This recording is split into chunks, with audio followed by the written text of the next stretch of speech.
आपने हर एक मूवी में या कहानी में एक हीरो को और एक विलन को ज़रूर देखा होगा, जिसमें हीरो विलन से फाइट करता है और हीरोइन को बचाता है। पर क्या हो अगर कहानी में हीरो ही विलन हो और वही हीरोइन को हमेशा के लिए अपनी दुनिया में कैद करना चाहता हो? जी हाँ, ऐसी ही इंटरेस्टिंग स्टोरी मैं आपके लिए लेकर आई हूँ, जिसका नाम है ट्रैप्ड बाय बिलियनर। यह कहानी छाया और राघवन की है, जिसमें छाया एक्सीडेंटली एक गलती कर देती है और वह राघवन के ट्रैप में फंस जाती है। कहानी शुरू करने से पहले मेरी आप सबसे रिक्वेस्ट है, अगर आपको कहानी पसंद आए तो प्लीज़ चैनल को सब्सक्राइब करें और मुझे सपोर्ट करें, ताकि मैं ऐसी ही कहानी आप तक पहुंचाती रहूं। तो चलिए शुरू करते हैं कहानी को। कहानी की शुरुआत में एक खूबसूरत लड़की को दिखाया जाता है, जिसका नाम छाया होता है, जो बेतहाशा रो रही थी और एक खिड़की को खोलने की कोशिश कर रही थी। देखने से साफ पता चल रहा था कि वह इस जगह से भागने की कोशिश कर रही है, पर शायद वह खिड़की को खोल नहीं पा रही थी। लेकिन छाया हार ना मानते हुए पूरी कोशिश करते हुए खिड़की को खोल रही थी, जिससे उसके हाथों में चोट भी आ जाती है। तभी कमरे का गेट खुलता है और कमरे में एक लंबा चौड़ा आदमी, जिसने ब्लैक कलर का बिजनेस सूट पहना हुआ था, उसके चेहरे पर कोई एक्सप्रेशन नहीं थे, वह इंटर होता है और वह छाया को देखते ही पहले गुस्से से भर जाता है, पर जब वह छाया की हालत देखता है तो उसके चेहरे पर एक इविल स्माइल आ जाती है। वह आदमी छाया के पास आते हुए थोड़ी दूर में खड़ा हो जाता है। वहीं छाया जब उस आदमी को देखती है तो डर जाती है और तुरंत एक कोने में जाकर खड़ी हो जाती है। उस आदमी को देखकर छाया डर से थर थर कांपने लगती है। छाया को डरा हुआ देखकर सामने खड़े आदमी के चेहरे पर एक क्रिस्पी स्माइल आ जाती है और वह अपनी कोल्ड आवाज़ में कहता है, ओ माय लिटिल डॉल, तुम फिर से यहाँ से भागने की कोशिश कर रही हो। मैंने तुम्हें कितनी बार समझाया है, तुम अब यहाँ कैद हो चुकी हो, वो भी ज़िंदगी भर के लिए। अब तुम्हें यहीं रहना है, तो यहाँ से भागने की कोशिश करना बंद कर दो। लेकिन शायद तुम्हें मेरी वार्निंग ठीक से समझ नहीं आई। कोई बात नहीं, मैं फिर से तुम्हें ठीक से समझाने में मदद करता हूँ। यह कहते हुए वह आदमी छाया की तरफ बढ़ने लगता है। छाया उस आदमी को अपने पास आता देखकर डरते हुए कहती है, नहीं राघवन, प्लीज़ मेरे साथ कुछ मत करो। मैं दोबारा यहाँ से भागने की कोशिश नहीं करूँगी। प्लीज़ मेरे पास मत आओ। तुम जैसा कहोगे मैं वैसा करूँगी। प्लीज़ मुझे सज़ा मत दो। अभी छाया ने इतना ही कहा था कि राघवन ने छाया का हाथ पकड़ लिया और उसे अपने पास खींच लिया और उसे बेड पर ले जाते हुए कहता है, नहीं, गलती की है तो पनिशमेंट तो मिलेगी ही। यह कहने के साथ वह छाया के साथ ज़बरदस्ती करने लगता है। वहीं छाया रोती है और उसे छोड़ने के लिए कहती है, पर राघवन पर कोई असर नहीं होता। वह उसी तरह छाया को टॉर्चर करता है। थोड़ी देर बाद कमरे का माहौल शांत हो जाता है और छाया बेड के कोने पर लेटी हुई थी। वहीं राघवन छाया के हाथों में लगी चोट को अपने हाथों से सहलाता है और फिर उसमें मरहम लगाते अपनी सर्द आवाज़ में कहता है, छाया, जो तुमने गलती की है उसके लिए यह सज़ा भी कम है। तुमने मेरी ज़िंदगी की सबसे प्यारी चीज़, मेरी माया को मुझसे छीना है। अगर तुम्हें बचाने के लिए उस दिन माया बीच में नहीं आई होती तो उस दिन खाई में माया की जगह तुम गिरती और मेरी माया मेरे पास होती। लेकिन ऐसा कुछ नहीं हुआ और यह सब तुम्हारी वजह से हुआ है। अगर तुम उस दिन कैंपिंग में जाने के लिए ज़िद नहीं करती तो माया तुम्हारे साथ उस कैंपिंग में नहीं जाती और ना तुम्हारा पैर फिसलता और ना तुम्हें बचाने के लिए माया उस खाई में गिरती। मेरा तो मन करता है कि मैं तुम्हें जान से मार दूं, लेकिन अफसोस मैं तुम्हें मार नहीं सकता, क्योंकि माया तुम्हें बहुत पसंद करती थी और माया के लिए मैं तुम्हें मरने नहीं दे सकता। पर तुम माया के जिम्मेदार हो, इसलिए तुम्हें ज़िंदगी भर के लिए मेरा टॉर्चर सहना होगा। यही तुम्हारी पनिशमेंट है। इसमें छाया रोते हुए कहती है, राघवन, दीदी के साथ जो हुआ उसके लिए मुझे भी दुख है, मुझे भी दर्द होता है और मुझे पता है कि यह सब मेरी वजह से हुआ है और इसका गिल्ट आज तक मुझे होता है। और इसका मतलब यह नहीं कि उस गलती सज़ा के लिए तुम मुझे ज़िंदगी भर अपने पास कैद कर लो। और अब तो 1 साल हो गया है राघवन, तुमने मुझे 1 साल से काफ़ी टॉर्चर कर लिया है। अब तो तुम्हारा मन भर गया होगा। प्लीज़ मुझे अब आज़ाद कर दो, मुझे जाने दो। मेरा इस घर में दम घुटता है, मैं यहाँ और नहीं रह सकती। प्लीज़ मुझे जाने दो। यह कहते हुए छाया अपने हाथों को जोड़ लेती है और राघवन के सामने गिड़गिड़ाने लगती है। छाया को इस तरह रोता देखकर भी राघवन को कोई असर नहीं होता, लेकिन अंदर से कहीं ना कहीं उसे भी अच्छा नहीं लगता। पर उसके चेहरे पर कोई एक्सप्रेशन नहीं था। वह अभी भी बिल्कुल एक्सप्रेशन लेस था। उसका चेहरा पत्थर की तरह कठोर था और आंखों में गुस्सा दिखाई दे रहा था। और राघवन छाया के आंसुओं को देखकर पिघल रहा था। उसका भी दिल टूट रहा था। पता नहीं क्यों पर इन 1 सालों में उसे छाया से लगाव सा हो गया था। हालांकि वह उसे पनिशमेंट दे रहा था, लेकिन जब भी छाया उसे दूर जाने की बात करती तो उसे खुद ब खुद गुस्सा आने लगता और उसका मन करता कि वह हमेशा के लिए छाया को अपने पास रखे, हमेशा के लिए कैद कर ले ताकि छाया कहीं भी उससे दूर ना हो पाए। पता नहीं ये कैसी फीलिंग थी, पर जो भी थी वह छाया के लिए बिल्कुल कुछ अलग सा फील करता था। ऐसी फीलिंग तो वह माया के लिए भी कभी फील नहीं करता था। छाया को इतना बुरी तरीके से रोता देखकर राघवन के हाथों की मुट्ठियां कस जाती हैं और वह गुस्से से बाहर चला जाता है। उसे खुद पर ही गुस्सा आ रहा था कि आखिर क्यों उसने अपने गुस्से को कंट्रोल नहीं किया, और छाया सही ही तो कह रही थी। आखिर क्यों वह उसे जाने नहीं दे रहा था, आखिर क्यों वह उसे अपने पास रखने की जिद कर रहा था। क्या वह सच में उसे नफरत करता है या फिर उसके मन में कुछ और फीलिंग है। अभी राघव अपनी फीलिंग से लड़ ही रहा होता है कि उसे अपने सेक्रेटरी का फ़ोन आता हुआ दिखाई देता है। राघवन गुस्से से फ़ोन उठाता है और हेलो कहता है। उधर से सेक्रेटरी जब राघवन की इतनी गुस्से भरी आवाज़ सुनता है तो वह एक पल के लिए सकपका जाता है, पर फिर वह जल्दी से अपने आप को संभालते हुए बोलता है, सर एक बिग अपडेट मिली है, वो भी माया मैडम के बारे में। माया का नाम सुनते ही राघवन के चेहरे के भाव बदल जाते हैं और वह गुस्से से सेक्रेटरी से कहता है, तो तुम किस बात का इंतजार कर रहे हो, जल्दी बताओ क्या अपडेट है। इस पर सेक्रेटरी बताते हुए कहता है, सर हमने आपके कहने के मुताबिक उस खाई में सर्च जारी रखा और आखिरकार हमें 1 साल बाद एक सुराग मिला है। कुछ मंजारों का कहना है कि 1 साल पहले उन्हें एक लड़की इस झील के किनारे मिली थी, उसके साथ एक लड़का भी था। उनके शरीर पर कुछ जख्म थे और वह लोग बेहोश हो गए थे। हम लोगों ने उनका इलाज करवाया, वे लोग जल्दी ही होश में आ गए और फिर इस जगह को छोड़कर चले गए।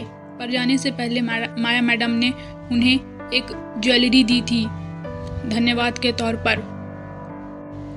उसी ज्वेलरी से हमें पता चला कि माया मैडम यहाँ पर आई थी, पर इसके बाद हमें नहीं पता कि माया मैडम और वह लड़का कहाँ चला गया। सेक्रेटरी की बात सुनते ही अभी जो राघवन का चेहरा थोड़ा सा नॉर्मल हुआ था वह दोबारा डार्क हो जाता है और वह गुस्से से कहता है, उस जगह के आसपास के हर एक शहर, हर एक टाउन पर अपने आदमी भेज दो। वहाँ के हर एक CCTV फुटेज को चेक करो और पता करो कि माया आखिर वहाँ से निकलने के बाद गई तो गई कहाँ। मुझे जानना है कि आखिर जब वह बच गई थी तो वह मेरे पास क्यों नहीं आई और उसके साथ वह लड़का कौन है। मुझे इन सब की इन्फॉर्मेशन जल्दी ही चाहिए। यह कहने के बाद राघवन गुस्से से फ़ोन कॉल को कट कर देता है। अब राघवन को थोड़ा सा माया पर शक हो रहा था कि कहीं तो कुछ तो गड़बड़ है। क्या सच में उस दिन पहाड़ी पर जो भी हादसा हुआ था, क्या वह हादसा था या फिर सोचा समझा प्लान।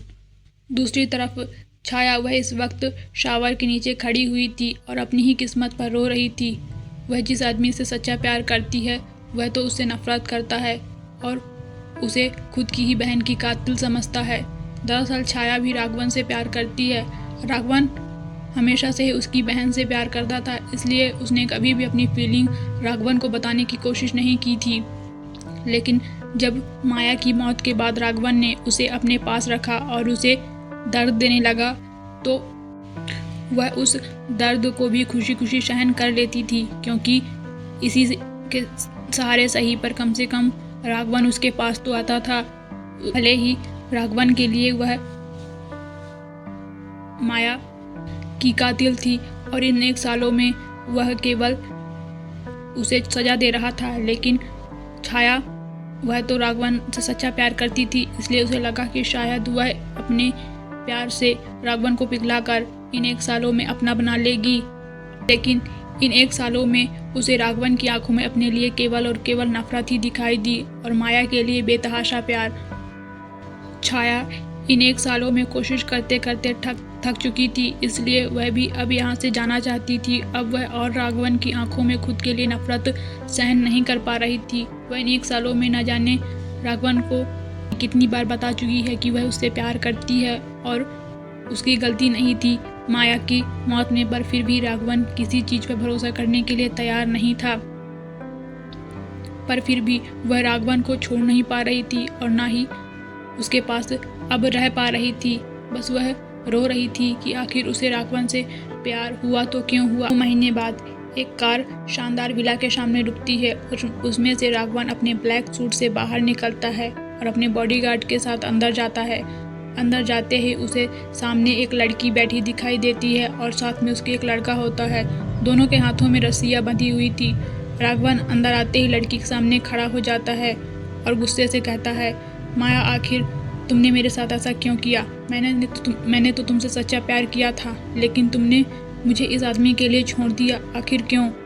क्या कमी थी मेरे प्यार में जो तुमने मुझे धोखा दिया और अपने मरने का इतना बड़ा प्लान बनाया और इसमें अपनी छोटी बहन को मोहरा बनाया? क्या तुम्हें अपनी छोटी बहन पर भी दया नहीं आई? तभी माया चिल्लाते हुए कहती है, हाँ, मुझे अपनी बहन पर दया नहीं आई और यह सब तुम्हारे कारण हुआ है और तुम्हारे इस गुस्से के कारण। यही तुम्हारा गुस्सा ही तुम्हारे अंदर की कमी है। मुझे तुम्हारे इस गुस्से से हमेशा से ही डर लगता था। तुम हमेशा मुझे कंट्रोल करके अपने पास रखने की कोशिश करते थे। तुम मुझे अपने हाथों की कठपुतली बनाना चाहते थे, पर मैं आज़ाद जीना चाहती थी। मुझे एक ऐसी ज़िंदगी चाहिए थी जहां मैं आज़ादी से सांस ले सकूं और यह ज़िंदगी मुझे मिली अमर के साथ। इसीलिए मैंने वह प्लान बनाया। उस दिन अपने मरने का झूठा नाटक किया और हमेशा के लिए तुमसे आज़ाद हो गई। सच कहूँ तो मैंने तुमसे कभी प्यार किया ही नहीं था। मैं हमेशा से तुमसे डरती थी, इसीलिए तुम्हारे साथ रहती थी, तुम्हारा साथ देती थी, और जब मौका मिला तो मैं हमेशा के लिए तुमसे आज़ाद हो गई और वहाँ से निकल गई। जब राघवन माया का कन्फेशन सुनता है तो उसे बहुत ज़्यादा दुख होता है। उसे सबसे ज़्यादा दुख इस वक्त छाया के लिए महसूस हो रहा था।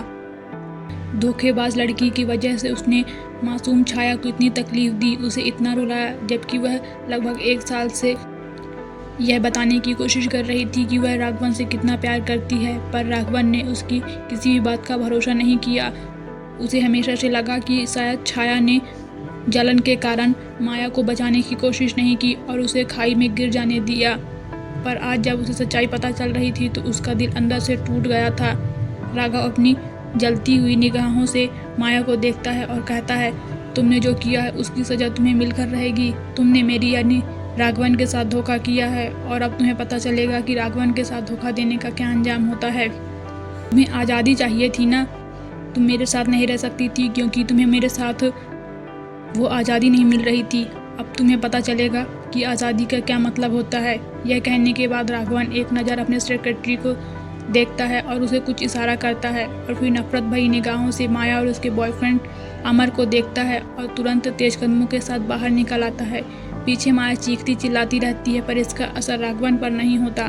तो राघवन को जल्द से जल्द छाया के पास जाना था। वह छाया के पास जाकर उसे किए गए गुनाहों की माफ़ी मांगना चाहता था और उसके साथ खुशी खुशी अपनी ज़िंदगी बिताना चाहता था।